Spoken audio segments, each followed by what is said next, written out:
नमस्कार मित्रों। आज हम आपको लेकर चल रहे हैं भारत के सबसे रहस्यमयी और चमत्कारी मंदिर पुरी जगन्नाथ मंदिर की अद्भुत यात्रा पर। यह सिर्फ एक मंदिर नहीं, बल्कि सदियों से चलता आ रहा दिव्य चमत्कार, लोक विश्वास और भगवान विष्णु के अवतार कृष्ण की अमर लीला का केंद्र है। कहानी की शुरुआत करने से पहले चैनल को सब्सक्राइब और वीडियो को लाइक कर दीजिएगा। आपका एक लाइक हमारे लिए बहुत महत्वपूर्ण है। धन्यवाद। चलो अब कहानी की शुरुआत करते हैं। बहुत समय पहले भारत के मालव प्रदेश में एक धर्मपरायण राजा रहते थे, जिनका नाम था राजा इंद्रद्युम्न। वे अत्यंत भक्तिमान, सत्यप्रिय और धार्मिक व्यक्ति थे, जो हर सुबह भगवान विष्णु की आराधना करते और अपने राज्य के कल्याण के लिए लगातार प्रयासरत रहते थे। लेकिन उनके मन में हमेशा एक इच्छा रहती थी कि वे पृथ्वी पर ऐसा मंदिर बनाएं जिसमें स्वयं भगवान विष्णु का वास्तविक रूप प्रकट हो। एक ऐसा मंदिर जो किसी युग में न टूटे, न झुके, न मिटे, बल्कि आने वाले अनंत काल तक लोगों को ईश्वर का साक्षात दर्शन कराए। एक रात राजा गहरी नींद में थे और तभी अचानक उन्हें एक दिव्य सपना दिखाई देता है, जिसमें अपार तेजोमय प्रकाश प्रकट होता है, जैसे हजार सूर्यों का प्रकाश मिलकर एक स्थान पर केंद्रित हो गया हो। और उस प्रकाश के भीतर से एक दिव्य आवाज आती है, राजन, नीलांचल पर्वत पर मेरा अदृश्य स्वरूप प्रकट होगा। तुम मेरे लिए एक भव्य मंदिर बनाओ, एक ऐसा स्थान जहां मेरा नया रूप पृथ्वी पर स्थापित होगा, जिसे दुनिया जगन्नाथ के नाम से जानेगी। सपना इतना वास्तविक था कि राजा इंद्रद्युम्न नींद से घबरा कर उठ बैठे। उनका शरीर कांप रहा था, लेकिन हृदय में एक अद्भुत शांति थी। उन्होंने तुरंत राजपुरोहित, मंत्रियों और शिल्पियों को बुलाया और कहा कि उन्हें नीलांचल पर्वत की खोज करनी है, क्योंकि वहां स्वयं भगवान विष्णु की उपस्थिति है और यह सपना एक दिव्य आदेश के समान है।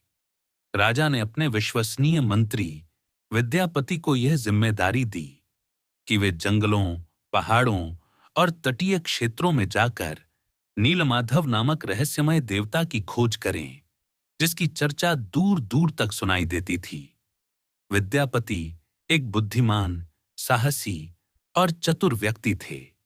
वे कई दिनों तक यात्रा करते रहे, घने जंगलों में गए, नदियों को पार किया, घाटियों से होकर चले और आखिरकार वे उस स्थान पर पहुंचे जहां एक शबर जनजाति का प्रमुख विश्वावसु रहता था, जिसके बारे में कहा जाता था कि वह एक रहस्यमयी देवता नीलमाधव की पूजा करता है, लेकिन वह उस स्थान का रहस्य किसी को भी नहीं बताता।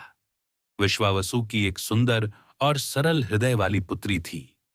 ललिता, विद्यापति और ललिता एक दूसरे को देखते ही आकर्षित हो गए और दोनों का विवाह हो गया।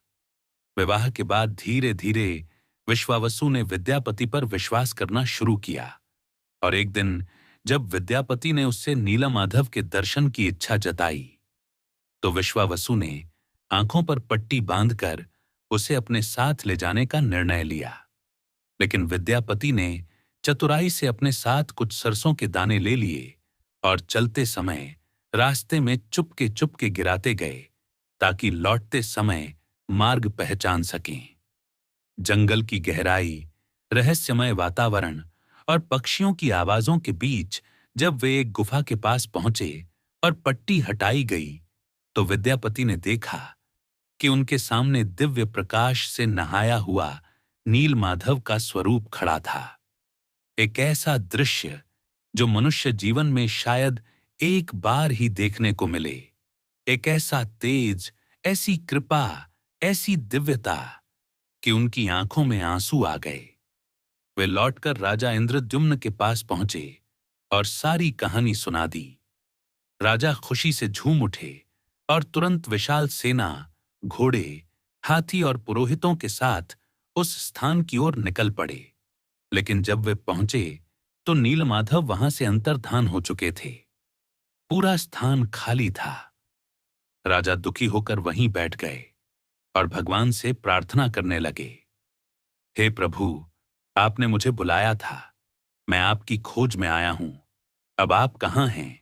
तभी आकाश से एक दिव्य आवाज गूंज उठती है। राजन, मैं तुम्हारी भक्ति से प्रसन्न हूं, चिंता मत करो। कुछ दिनों में समुद्र किनारे एक दिव्य लकड़ी का दंड प्रकट होगा, जिसे दरु ब्रह्म कहा जाएगा। उसी से मेरा नया स्वरूप बनना है। यह सुनकर राजा की आशा फिर जीवित हो गई। कुछ ही दिनों बाद समुद्र की उग्र लहरों ने एक अद्भुत लकड़ी का लट्ठा किनारे पर ला पटका। लेकिन यह साधारण लकड़ी नहीं थी। यह धारा के विपरीत दिशा में तैरकर आई थी और उसमें से दिव्य सुगंध निकल रही थी। लोग आश्चर्य में पड़ गए और समझ गए कि यही वह दरु ब्रह्म है। राजा ने तुरंत मूर्तियां बनाने के लिए शिल्पियों को बुलाया, लेकिन कोई भी उस दिव्य लकड़ी को छूने की हिम्मत नहीं कर पा रहा था। तभी एक रहस्यमयी वृद्ध साधु प्रकट हुए और कहा, मैं ये मूर्तियां बनाऊंगा, लेकिन एक शर्त है। जब तक मैं अंदर काम करूं, कोई दरवाजा नहीं खोलेगा। जरा भी बाधा पड़ी तो मूर्तियां अधूरी रह जाएंगी। राजा ने सहमति दे दी और साधु कमरे में बंद होकर मूर्तियां बनाने लगे। शुरू में लकड़ी काटने, छेनी की आवाजें आती रहीं, लेकिन 14 दिनों बाद आवाजें अचानक बंद हो गईं।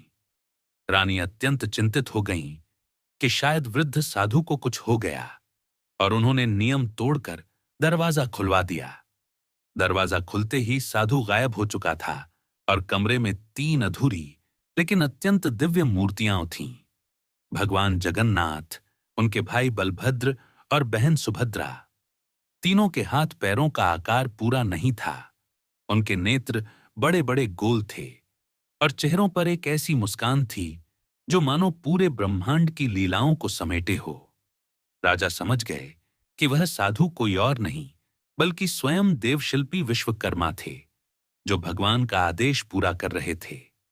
इसके बाद मूर्तियों में ब्रह्म तत्व स्थापित किया गया, जिसे विष्णु भगवान का धड़कता हृदय माना जाता है। यह तत्व 12 वर्षों में एक बार बदलता है, जिसे नवकलेवर कहा जाता है। यह प्रक्रिया रात के अंधेरे में गुप्त रूप से होती है और कहा जाता है कि जो इसे देख ले, उसकी मृत्यु निश्चित है। इसलिए यह परंपरा आज भी चमत्कार मानी जाती है। इसके बाद जगन्नाथ मंदिर का निर्माण शुरू हुआ। मंदिर इतना विशाल और अद्भुत था कि इसे देखने के बाद लोग कहते कि यह धरती पर नहीं, स्वर्ग में बना है। मंदिर के ऊपर का झंडा हमेशा हवा के विपरीत दिशा में लहराता है। चाहे हवा कहीं भी जाए, झंडा उल्टी दिशा में ही फहरता है।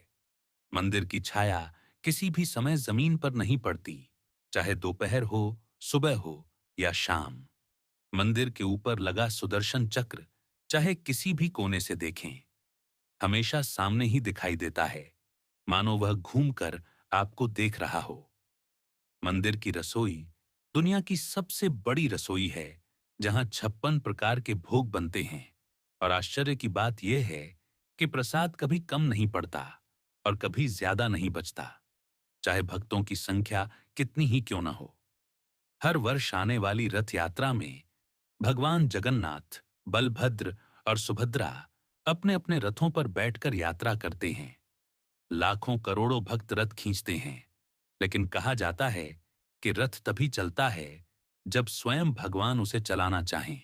कई बार रथ अटक जाता है, चाहे 1000 लोग भी खींचें तो नहीं चलता। लेकिन जैसे ही भगवान की इच्छा होती है, रथ हवा की तरह आगे बढ़ता है। कहते हैं कि इस रथ यात्रा की उत्पत्ति तब हुई जब कृष्ण और बलराम ने अपनी बहन सुभद्रा को रथ में बैठाकर द्वारका में भ्रमण कराया था। उसी घटना को पुरी में हर साल दिव्य रूप में मनाया जाता है।